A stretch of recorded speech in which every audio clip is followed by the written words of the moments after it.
Hey guys, it's Tamara. And Lindsay. And you're listening to Take Me to Chelsea, a podcast where two Canadians rewatch and discuss the hit UK reality show Made in Chelsea. Today, we're going to be discussing Season 1, Episode 4, Do I Look Like Jesus?, which originally aired on May 30th, 2011.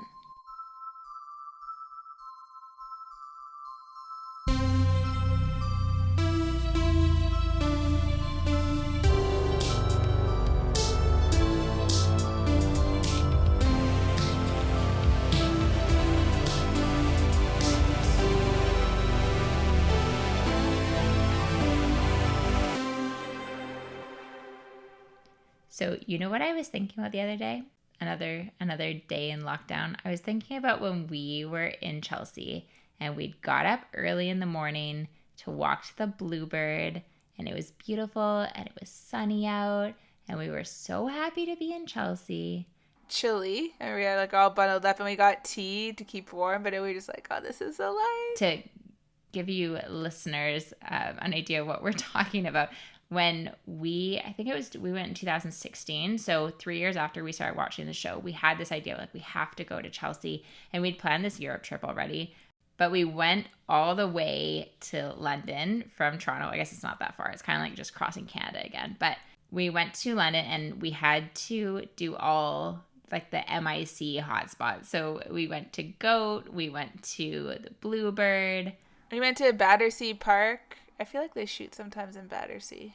Aw, I miss Chelsea. And it looks so different from the show. I felt like you don't even go to a place and you've seen it on TV. It's a whole different vibe. I find that with New York too. How you think it looks is not how it looks. Oh, it's true. I remember thinking, I went to the Feeney, remember? And it was a cute place, but I remember thinking on camera it looks so glamorous, and when you're there, I mean, not to rag on it because it was fun and it was nice, but it just, when you're there yourself, it just seems kind of more accessible, so it doesn't seem as sparkly. True. But shout out to the Feeney because they follow us on Instagram, so we love you. We'll come back. Yay.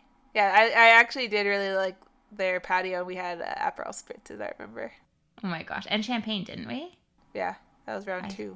But you know what's interesting about London that we didn't realize going there is you have to go to the bar to get your drinks. This is really foreign to Canadians because it is. If you're in Toronto, you sit down somewhere. It doesn't matter if they have a huge patio.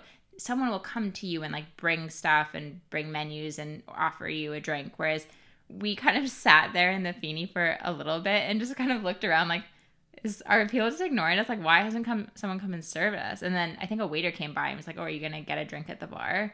It's I guess. It's just different. And everything shuts down at 11 unless you're going to a club or something like that. The bars shut down really early.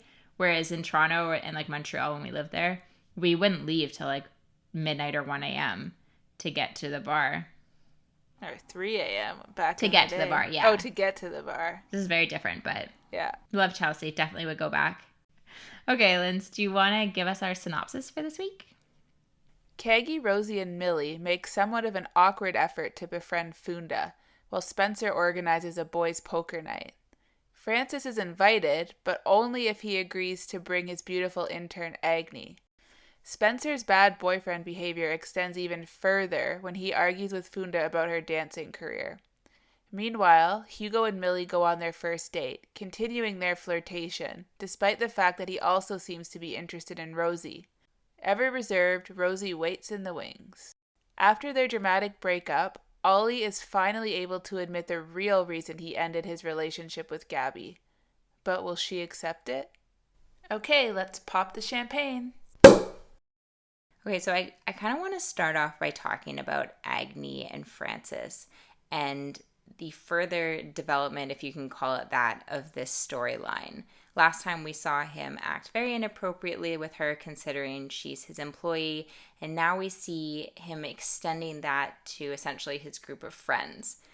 They have this poker night and she's invited. It's a boys' night, but for some reason she's invited and she's essentially just there to be picked apart by the guys. They're commenting about her dress. They're commenting about, her big eyes, quote unquote. It's this gross display of masculinity, and they seem to be, as Hugo kind of astutely calls out, like, we're all just here, taking shots at one another in order to impress Agni. And I don't know, what do you think about it? I was really kind of put off by this. It was insanely off-putting, and especially because it seemed like they just kind of all took their turns making kind of like a dickish comment about Agni to see how she would react, and then she would react a certain way, then they'd kind of make fun of her or kind of belittle her intellect or intelligence. But then at the same time, they were like trying to score dates with her and trying to impress her. So it was this weird thing where it was just like, I just felt like she was just totally objectified. And it just felt really kind of gross. And I know we were saying that a lot about Francis last episode, but now it's like he's presenting her to his friends and showing her off. And it just like, it reached another level.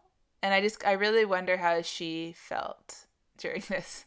And she was almost kind of like his ticket into that group. As Hugo and Spencer were saying, they don't hang out with Francis a lot, but oh, she has this hot intern, so let's invite her in to have a poker night. And like you were saying, objectifying, because when they hang out with Caggie or they hang out with Millie, this is not the dynamic. There's a clear power imbalance here. English isn't her first language. She's an employee of one of them. It's just a very inappropriate setup to have your employee in again. But on a humanity level, I found it was so gross, as I've said many times.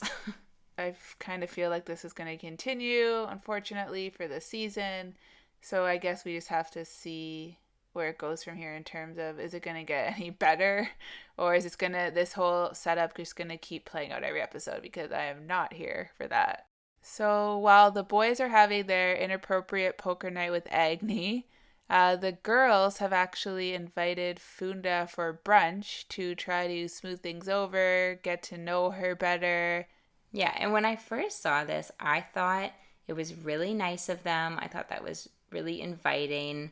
But watching this again, I had such a different impression of their attitude to Funda. Again, I feel like Funda's coming in there very open and friendly. She's right away fine to, kind of speak in confidence about her relationship with Spencer, something that I don't think is demanded of her. Like, I don't think it's necessary that she had to do that, but she's obviously trying to make an effort. And we see Caggie and Rosie and Millie kind of be rude to her.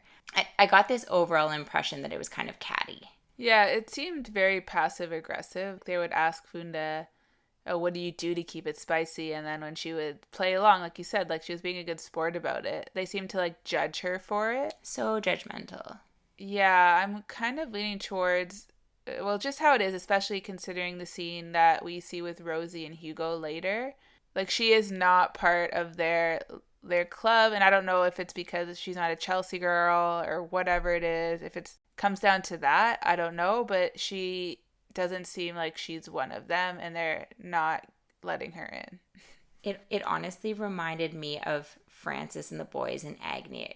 It felt like Funda was the entertainment for the table. Like, Funda, tell us all your intimate secrets with Spencer, and we're going to laugh about them, but if you try and turn it on us at all, we're not having that. For example, when Caggie jokes about stopping by Millie's photo shoot and seeing the male models, and then Funda invites them to this party a few minutes later and says, oh, Caggie, it'll be right up your alley because there'll be a bunch of male models. Caggie just gives her this really cold look. And there's no, camaraderie. There's no exchange of, I don't know, a giggle or whatever. Yeah, so maybe we can infer by these reactions and dynamics that maybe it wasn't out of the goodwill of their hearts to invite Funda. Maybe it was a producer saying, all right, you have a scene with Funda at lunch today. Yeah, definitely. No, I definitely think that was set up. I think Caggie's whole thing is to get away from Spencer and Funda. I can't imagine for a second that she is telling Spencer, I need space from you and this situation. I don't want to be involved in your relationship. And then she invites the girlfriend over for lunch. That doesn't make any sort of sense. So if we follow along Funda into her next kind of scene, she leaves the girls behind and she goes and has this dance recital, and Spencer shows up for it. And again, I feel bad for Funda. Again, she's put in this situation that is not I feel like the whole show is kind of making fun of her. She's, dressed quite scantily, but it's obviously something that she's not, like, she's proud of what she does. Not the dressing scantily, but she's proud of the work she's doing and the money it makes her and the ability to be independent. And Spencer's obviously quite put off by this. He's not happy that she's going to be dancing for some corporate event. Really old-fashioned things coming in. But obviously he knew what he was getting into and they started dating. And that was maybe one of the reasons he was attracted to her, because she's beautiful and, talented and independent. And now it's being used against her. So offensive when he was saying, if we were to get serious, like, I would never allow you to pay for half of the things. I'd want to, look after you. Yeah. And I think this is interesting because this kind of speaks to this idea that protecting you or being a protective boyfriend isn't the same as being a jealous boyfriend, or looking after you isn't the same as, you're the wife and you stay home. But these are still very misogynistic ideas that this person is essentially asking her to adhere to. And she's obviously a very independent person. So I can see why she was upset. Yeah, and it's really good that she stood up for herself, I think, in that moment. And she didn't back down. Like, it's really not cool that he's trying to make her feel ashamed for something that she's really proud of and successful at. So I really want to know what you thought about the Millie-Hugo date. They're very flirty. Like, I felt like it was like 4 drinks down the whole flirtation. Not first date flirtation. And Millie's been drunk this whole season. Like every time we see her, she's very forward. I mean, I like that. I like Millie. I think she and Hugo have like this genuine chemistry. That's super. In every single time we see them interact, there's a genuine connection there. Whereas I don't see the same thing with Rosie. So you can't help but kind of contrast the two in your mind. And obviously we know how it ends up. So I feel like that influences how you think about it too. But I remember when I first was watching it, thinking they had a cuter connection.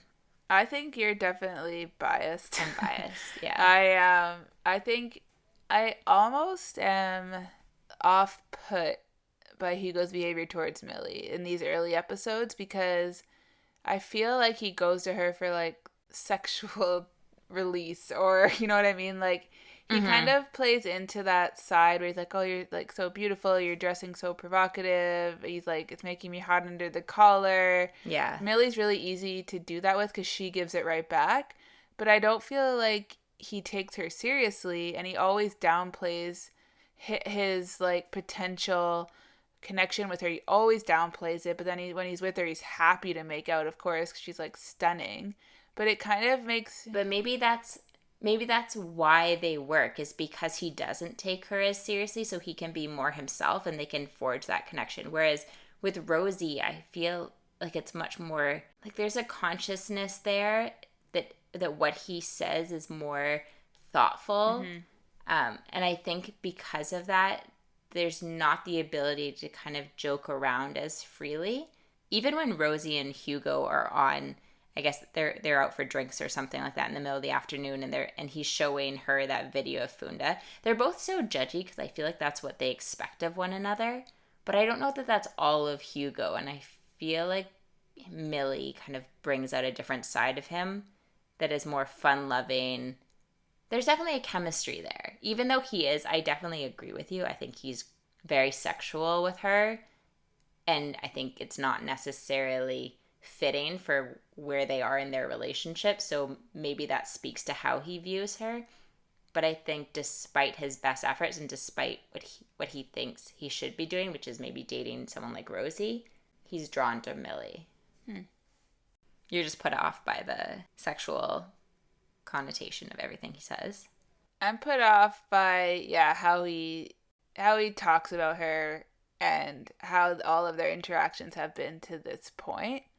I totally agree. They do have undeniable chemistry. But like then when you contrast it to a scene, for example, so you have Hugo kind of brushing it off to Spencer, his feelings for Millie. But then you have Millie speaking to Caggie about it at the bar, and like this a nice little scene between the two of them, just kind of talking about her feelings. And she seemed a little vulnerable, like in terms of like she is starting to fall for Hugo clearly. But you just get none of that from Hugo. So it just kind of makes me kind of wary of what his true intentions are. Yeah, I think that's fair. I'm glad you brought up that scene with Caggie and Millie, because I think that scene completely answered my questions from the last couple of episodes. Do you remember we were talking about, does Millie know how much Rosie likes Hugo? Is she being a bad friend? What's going on there? But Millie says super clearly, if Rosie was to come out and say, I like him, I wouldn't go there. She'd back off. But because Rosie is so closeted about things, she's so reserved and modest about everything when it comes to kind of her personal life, and that's probably something to do with the fact she's on camera now. Yeah, I don't know. I think we can see that Millie is trying to be a good friend, but she obviously, has feelings for Hugo. I think she is selectively choosing what she wants to hear in terms of Rosie's feelings. And I think she wants to absolve herself of any guilt. Like, I think she knows there's something. You can see it as Millie trying to be considerate of Rosie, but I kind of see it as Millie, she's fallen for Hugo, don't fault her for that at all, but trying to lessen maybe any guilt or any negative backlash she would have by pursuing Hugo, by kind of saying, oh, well, Rosie's closed off, so I can't really go by that. But I mean, what are you going to do if you're Millie? Are you really just going to wait around forever? If Rosie's potentially had feelings for this guy for a long time, he's still single, and she's not going for it, and there's no indication that she is going to go for it, are you just going to wait forever if you like him too? No, I don't think, yeah, and I want to clarify, I like Millie. I don't think she's being like a totally awful person. I just think she's kind of has her blinders on. Like, she could have an honest conversation with Rosie. She's choosing not to. Yeah. Yeah, that's fair. Maybe they're not that close. I mean, I don't know how close they are at this point. So this all caps off in this episode with this juxtaposed scene of Rosie speaking to Spencer and saying, okay, yeah, I'm into Hugo. Finally admits it. Finally, actually just what we were speaking about. Comes out and says, I like Hugo to Spencer. Meanwhile, upstairs, we have Hugo and Millie drunkenly kissing again. I mean, it's just terrible situation for these friends to be in, and I empathize with both of them. It seems like Rosie, and I have no idea, it's total speculation. It seems like she is being told something's about to kick off with her and Hugo, and the show's building that up, and she's like not aware that she's being juxtaposed with Millie macking Hugo in the next room. Because I kind of feel bad because she has like a hopefulness about her and a cute like. But she's still not saying it. She's still not coming out and saying it. She said it to Spencer. No, but I don't think she did, okay? Hear me out. The reason I don't think she is because she said specifically, like literally a moment before, she says, I don't really know how I feel about Hugo. And then Spencer says something like, but you know you like Hugo. And then she goes, yeah. And it's one of those edits that if you've been watching reality television for as long as I have, you know when something's manufactured. That edit was a rough edit. Like she says, yeah, but the expression on her face, the way that word comes out of her mouth, that is not the full story. We're not getting the full story there. Okay. Fair point. I have to rewatch it, I guess, and see. Did you rewatch your rewatch? Rewatch. I'm watching this romantic story play out like a hawk. No, but it's true. Like, since we've been doing this, I have been more attuned to the cutting and editing. I've been trying to, like, think about that more, but I did not catch it there. Yeah. So. Well, especially in the earlier episodes while they're trying to create these drama streams, I'm sure they had to do things like that to make it very obvious to the teller. It's not the same as a lot of reality shows today where you have someone being interviewed and they can give their perspective on what's going on and paint the picture for the viewer. Back then, and Maine Chelsea continues to do this, you have to, I don't envy the editors, they have to go through and try and find this coherent storyline through whatever scenes they've filmed. Mm-hmm. It's difficult, I'm sure. Mm-hmm. But I don't think Rosie was as forthcoming as it appears. And I agree that they were definitely trying to set something up. So she comes out and says, I like him, just at the same time that they're kissing. Can we talk for a second about Mark Francis? I know he doesn't have a huge scene in this, but I think in the same way that the show's put in little excerpts of Mark Francis, I think we should too. The Mark Francis segment of the show. Yeah. But in this episode, he's introduced to Agni when they're shopping. And Agni asks if he's royalty. And I think she was probably prompted to ask something like that. But then Francis gets all defensive and says, oh, I think royalty is a little bit more understated than that. Apparently he shops a lot. What did you think of that? I thought that was so... I don't know. I thought that was kind of underhanded, to be honest. Overhanded, maybe even. Some might say. Or overhanded. But yeah, I was thinking the same, along the same lines about Francis and Mark Francis at the museum too. It kind of the continuation. There seems to be like a really awkward, weird undercurrent between the two, but they keep getting forced to interact through the show. And Francis seems to be like really not a fan of Mark Francis. And Mark Francis is very polite and is making... I'm not saying out of the goodness of his heart, but he's like, you know, in the social situation, he's always going to be polite. So he's playing that up. And I don't know what it is about him that Francis just does not seem to be buying. I feel like they're paired together because they're the snootiest people on the show. Or maybe they're the two without a coherent storyline. Like we have Caggie and Funda and Spencer and Hugo, and they all have very clear storylines and points of conflict, and these two kind of exist. I mean, we even see at the end of this episode Francis kind of being set up with someone who is at the gallery as well and is clearly told to go over and speak to him. Yeah, well, and they're trying to do something with Agni as well, but it's just not working. Yeah, definitely. So I don't know. I feel like they're trying to put Francis in a situation where it'll be good TV, and I don't think they've found his little groove yet. Okay, so for our final topic, we have to talk about Ollie and Gabby, and I feel like we always leave them until the end because that's kind of how the episode treats them. Not that they're always at the end, but they're not really connected with the rest of the storylines. They weren't even at the museum event with everybody else, and nobody ever talks about them. Like, they don't seem to overlap social circles at all with any of the other cast members. Just want to say it was not a museum event. It was an art gallery. Art museum. You're right.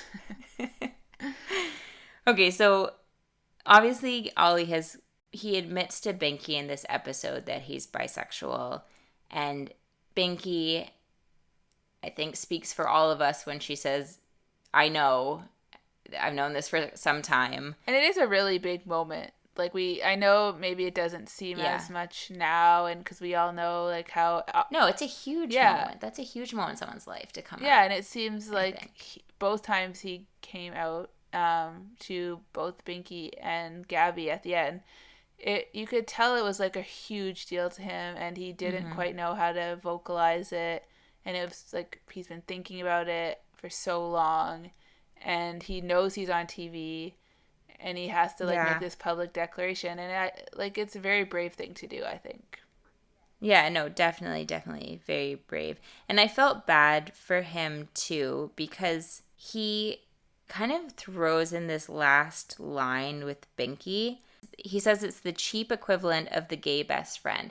And I felt it was very, I don't know, it struck me as sad that that's kind of his perspective. And I wonder if that is indicative of kind of how he's feeling. Like, I think he feels genuinely horrible for having broken this girl's heart. And I think he not to put any feelings on him, could be totally way off base, but from my perspective, it seemed kind of like he was still struggling with it. Like, he wanted to break free from Gabby because he doesn't quite understand how he's feeling.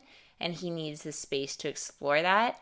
And I wonder if kind of some of it was that guilt was kind of being associated with his coming out. And I just feel bad because no one wants to come out and feel like that's the reason that they have to break someone's heart. Like, this should be a happy moment for him. And I don't know, maybe it was, but this is an exciting time for him to kind of come out. And like you said, this is something to be proud of. I just felt badly that his coming out story so publicly is so associated at this point with a breakup and this devastated young woman. Yeah, and who doesn't I think, and it's understandable, but she's very focused on her own pain, and So like, focused. don't begrudge her for that. But like, even when he came out to her, I think she, and of course, we don't know like the whole scene, or this was the first time she found out or whatever. But it didn't really seem like she was super supportive or like acknowledging that he was doing like this huge thing by telling her and by Mm-hmm. admitting it finally.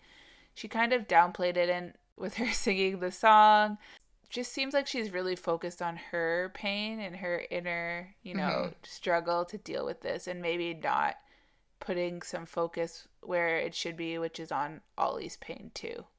Yeah. And I mean, we have to acknowledge how difficult that would be. Like, if you're completely in love with someone and they break up with you, it's hard to be happy for them for the reason they broke up. Mm-hmm. I understand, obviously, that would be the best case scenario. Is like, I'm glad that you're working towards a more genuine version of yourself and that you're able to, live your truth essentially.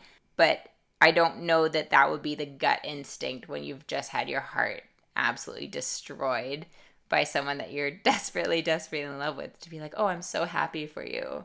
Not to be happy, but just to have more like empathy or Yeah, sympathy yeah. for their Yeah, emotions too. she is quite sad for herself, which I understand, but you're right. I mean, he's obviously struggling with it too. He was so upset when he had to break up with her. This is not someone who callously dumped her. No. He's super upset. Mm-hmm. And she does admit some culpability. She does admit to knowing that he didn't love her. I kind of is so funny. Like, I just, not to downplay at all her pain, but I kind of feel like she was super, like, trying to be really melodramatic there. And, like, Yeah. I could just, like, trying You to could say see it these on her face. iconic lines that they would just, like, edit to, like, music, and it would just be super dramatic, Like, it just made me think of that, like, the whole time. So true. Also, when, when he actually says, like, that I'm interested in guys too, her eyes like flash like so widely. Yeah. But it kind of reminded me of like these old school, like, I don't even like old school movies where the eyes would be so A silent film. yeah, exactly. Poor Gabby. I mean, and she's gonna continue to struggle with this breakup throughout. I just felt sad because they hugged at the end, and I felt like they kind of came to this nice, happy place. But it's gonna get ruined. Like, I mean, not to spoil. We'll get into it. But why couldn't she have just let it be at this point? Like, she should have just let it be. Like, he doesn't want you. He's into, finding out what's next in his life, whatever that might be, and there's no room for you in his life as a girlfriend right now. Just like back off and just be chill. And I know it's difficult after a breakup, but Yeah, just come be the on. bigger person. Try to be friends with him. You have mutual friends. You want to be like, you want to come out of it like with some grace. Yeah. And she could have gone that way, but I guess we'll see what happens with that. Yeah. Okay, so Tam, what was your favorite moment? My favorite moment is actually very predictable. I think it was Millie and Hugo kissing at the art gallery. I don't know why. I just love those two, and I'm always happy when something happens with them. Definitely my favorite moment for this episode. And Lindsay, what about you? What was your favorite? I liked Millie and Caggie grabbing drinks together, talking about Hugo and talking talking about like how they would imagine him as a sexual partner, and just having some I think that's how they worded it too. just trying to be a PC podcast here, but just how they think he would be, and just talking about like shooting the shit about like talking about sex and stuff. It's very relatable, and it was cute. Talking about sex with your girlfriends over drinks. Yeah. So, Linz, what are we listening to this week? The biggest song of this episode was probably S&M by Rihanna when Funda was doing her dance, doing her thing. I sometimes actually can't hear that song. I used to love it before Made in Chelsea, but without now thinking of that Funda scene. Oh my gosh. And we can't not talk about Fight by Gabby. I can't believe I forgot about it. So do you remember when we first listened or watched this season and we would go and find like her music video for that song. Which we will see the making of to come. This is the best song in the whole season. No, but she's a really great singer, and like they're really showcasing her musical talent a lot. She definitely channels everything into her singing. Like, you can just tell like she is so emotive and passionate when she sings. And yeah. You know what's so funny though is like when she is singing that and then Ollie comes in, she immediately takes on this tiny little breathless voice and carries on the whole conversation like that. Hi. And she was just like belting it out into the mic a minute earlier. So yeah, well, that's the first Gabriella hit, and we'll see if we have any more, but that's probably the 2 highlights for this episode. So next time on Take Me to Chelsea, we're going to be seeing Francis go on his first date, not with Agni, thank goodness. We'll also see the fighting between Spencer and Funda really go up a notch. And we finally get a resolution for Hugo, Rosie, and Millie. And it's going to make me really sad. So until next time.